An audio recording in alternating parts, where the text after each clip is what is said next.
Good evening সবাইকে। কেমন আছো সবাই? তবে এখন বোধহয় গুড ইভিনিং বলার সময় নয়, গুড নাইট বলারই সময় হয়ে গেছে। 9টা বাজতে প্রায় 5 মিনিট বাকি এখন। কিন্তু এখন রেডি টেডি হয়ে আমরা বেরোচ্ছি কোথায়?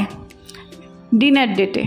আসলে কিছুদিন আগেই আমার বার্থডে ছিল, তখন ভাস্কর বলেছিল যে আজকে তো কোথাও যাওয়া হলো না, বাট তোমার এই বার্থডে ডিনার ডেটটা ডিউ রইলো। তাই ভাবলাম চলো আজকেই যাওয়া যাক। তাই এখন রাত্রেবেলা বেরিয়ে পড়বো ডিনার ডেটের উদ্দেশ্যে। তো কোথায় যাব চিন্তা করতে করতে আমি বললাম যে আজকে বহরমপুরের কোনো রেস্টুরেন্টে যাব না, চলো একটু লং ড্রাইভে যাই, একদম পলসন্ডা পাপ্পুদার ধাবা। ওখানে আমরা আগেও গিয়েছিলাম, যখন আমরা ঝাড়খণ্ড গিয়েছিলাম বাইক রাইডে, ফেরার সময় পাপ্পুদার ধাবাতে ডিনার করে ফিরেছিলাম। তখনই ডিসাইড করেছিলাম যে আরেকবার আসবো এখানে আমরা, কারণ এখানের খাবার দাবার আমাদের বেশ ভালো লেগেছিল। আর অ্যাজ ইউজুয়াল বাইরে বেরোলেই ভাস্করের তখন গাড়িতে ফিউয়েল ভরার কথাটা মনে পড়ে। যাকে গাড়িতে এবার তেল ভরে রওনা দিলাম ডেস্টিনেশন পলসন্ডা পাপ্পুদার ধাবা। চলন্ত বাইকের পেছনে বসে 2 হাত মেলে হাওয়াটাকে উপভোগ করতে দারুণ লাগে। তো এখানে তো সেটা সম্ভব নয়, কারণ 2 দিক দিয়ে স্পিডে বড় বড় গাড়ি যাচ্ছে, তো হাত আর আমার হাতে থাকবে না, বডি থেকে ছিঁড়ে বেরিয়ে যাবে। তোমরাও নিশ্চয়ই ভালোবাসো এরকম বাইকে করে লং ড্রাইভে যেতে, আমার ভীষণ ভালো লাগে। কিন্তু এই লং বাইক রাইডের একটাই সমস্যা, চুলের পুরো 12টা বেজে যায়। বাড়ি এসে কাজ বেড়ে যায়, চুলের সেই জট ছাড়ানো সে এক যুদ্ধ। সে যাগ্যে সব কিছু তার একসাথে বজায় রাখা যায় না, বাইক রাইডের মজাও নেবো আবার চুলও ঠিকঠাক রাখবো, তা কি হয়? এবার টোল প্লাজা ক্রস করে সোজা এগিয়ে চললাম। ভাস্কর গাড়ি চালাচ্ছে আর বারবার আমাকে বলে যাচ্ছে এগুলো হলো পাগলের কাজ, কেউ এত রাত্রেবেলায় এত দূরে ডিনার করতে আসে বহরমপুরে এত রেস্টুরেন্ট থাকতে? কিন্তু কে কার কথা শোনে, আমি তোর কথা কানেই নিচ্ছি না। জোরে বাইক চললে যখন হাওয়াটা একদম মুখের মধ্যে এসে পড়ে, আমি তো সেটাই বসে বসে উপভোগ করছিলাম। পৌঁছে গেছি ধাবাতে। আজকে বেশ ভেতরটা ফাঁকা ফাঁকাই ছিল, খুব একটা ভিড় ছিল না। এর আগের বার যখন এসেছিলাম বেশ ভিড় ছিল।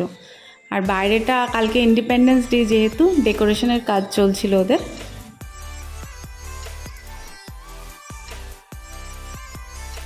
আমরা এখানে অর্ডার করেছিলাম ক্রিস্পি বেবিকর্ন, বাটার নান আর egg tadka with extra butter. আর ভাস্কর এখানে বসে বসে ভাবছে কি খাওয়া যায়। হেলথ কনসিয়াস মানুষ হলে যা হয়, ধাবার খাবার তো প্রচণ্ড আনহেলদি, বাট আমার পাল্লায় পড়ে বেচারাকে মাঝে মধ্যে খেতে হয়, কি করবে। এখানে মেনু কার্ড দেখছে আর বলছে বলো আর কি খাবে আর কি খাবে, যেন মনে হচ্ছে মেনু কার্ডের সব আইটেম আজকেই আমাকে খাইয়ে দেবে। নিজে তো কিচ্ছু খায় না, কিন্তু যেহেতু আজকে আমার বার্থডের জন্য ট্রিট দিচ্ছে, তাই জন্য শুধুই জিজ্ঞেস করে যাচ্ছে কি খাবে বলো, যেন আজকে সব আমাকে খাইয়ে এখান থেকে তবে ছাড়বে। এসে গেছে আমাদের খাবার দাবার, সব আইটেমই বেশ ভালো টেস্টি, কিন্তু ওই আর কি ধাবা হলে যা হয় একটু তো অয়েলি হবেই। খাওয়া দাওয়া করে গল্প গুজব সেরে একটা কোয়ালিটি টাইম স্পেন্ড করে এখন প্রায় বাজে রাত 10টা।